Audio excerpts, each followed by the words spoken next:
सबसे पहले तो मैं पूरे देशवासियों का बहुत बहुत धन्यवाद कहना चाहती हूँ। आप मीडिया पर्सन्स का भी, क्योंकि आप लोग ही हम लोगों को इतना through out the journey wrestling में आपने सपोर्ट किया है। तो मैं उम्मीद करती हूँ कि मैं आपकी उम्मीदों पे खरा उतरूँ बिल्कुल। और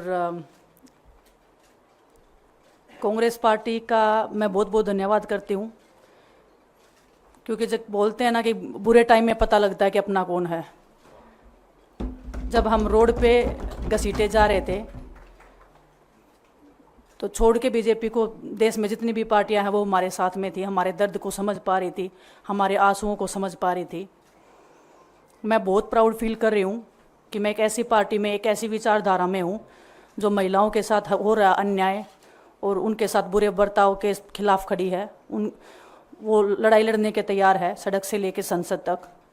और मैं विश्वास दिलाती हूँ पूरे देशवासियों को कि जो मेहनत, जो लगन से हमने रेसलिंग में काम किया है, हम चाहते हैं कि देश के हर एक नागरिक को जो दर्द, जो तकलीफ़ हमने झेली है, खासकर महिलाओं के लिए, हर एक उस महिला के साथ में हम खड़े हैं जो अपने आप को लाचार, अपने आप को बेबस समझती है।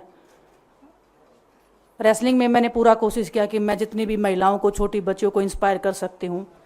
मैं चाहती तो मैं जंतर मंतर पे रेसलिंग छोड़ सकती थी, और सभी लोग भी मान रहे थे, पूरा देश इस चीज़ को विश्वास कर रहा था, क्योंकि बीजेपी आईटी सेल ने उस चीज़ को साबित करने की कोशिश की थी कि हम चले हुए कारतूस हैं, हम ख़त्म हो गए हैं, हम पॉलिटिक्स कर रहे हैं।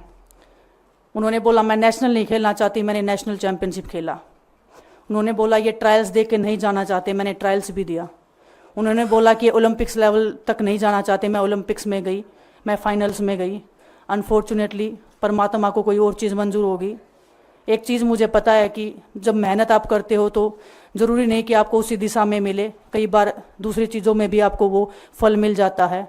और परमात्मा ने मुझे मेरे देश के लोगों की सेवा करने का जो मौका दिया है, वो मैं मानती हूँ कि उससे बड़ा पुण्य का काम कोई नहीं हो सकता है। मेरे लिए बहुत प्राउड की बात है। बहुत एक मैं नई पारी की शुरुआत कर रही हूँ आज से। मैं चाहती हूँ कि जो हमने फेस किया एज ए खिलाड़ी होने के नाते, उन सब खिलाड़ियों को वो चीज़ ना फेस करनी पड़े। हम उनकी लड़ाई में साथ हैं। शायद उनको आज हिम्मत मिले कि जो पार्टियां पावर में रहती हैं शायद वो साथ में नहीं खड़ी हों, लेकिन उनके बहन भाई हैं जो उनके साथ में खड़े हैं। और उन्हें पता है स्पोर्ट्स में कितना गलत होता आया है, नहीं बोल पाते हैं खिलाड़ी। आप हमसे देख लो, बजरंग के ऊपर डोप का बैन लगा दिया 4 साल का, सिर्फ किसी लिए कि सिर्फ उन्होंने आवाज़ उठाई थी हमारे साथ बैठ के। तो उसका भुगतान हम कर रहे हैं, आज तक कर रहे हैं, लेकिन हम डरेंगे नहीं, पीछे नहीं हटेंगे। जो लड़ाई थी वो जारी है, ख़त्म नहीं हुई है। कोर्ट में हमारा केस चल रहा है, वो लड़ाई भी हम जीतेंगे, ज़िंदगी की जंग भी हम जीतेंगे। खेल में जैसे हमने कभी हार नहीं मानी है, तो हम इस नए प्लेटफॉर्म पे जो आ रहे हैं, देश की सेवा का भाव, और सिर्फ बोलने तक सीमित नहीं रहेगा ये। हम दिल से हमने खेल किया है और दिल से हम ये काम करेंगे, जी जान से मेहनत करेंगे, अपने लोगों के बीच में रहेंगे। जो भी हम अपने लोगों का भला कर सकते हैं, चाहे कितना ही % हमारे हाथ में होगा, वो हम करने की कोशिश करेंगे। और मैं अपनी बहनों को बताना चाहती हूँ कि आपकी बहन आपके साथ में है। किसी भी मुसीबत में, किसी भी पल, किसी भी क्षण आप ऐसे मत समझना कोई भी आपके साथ में नहीं है।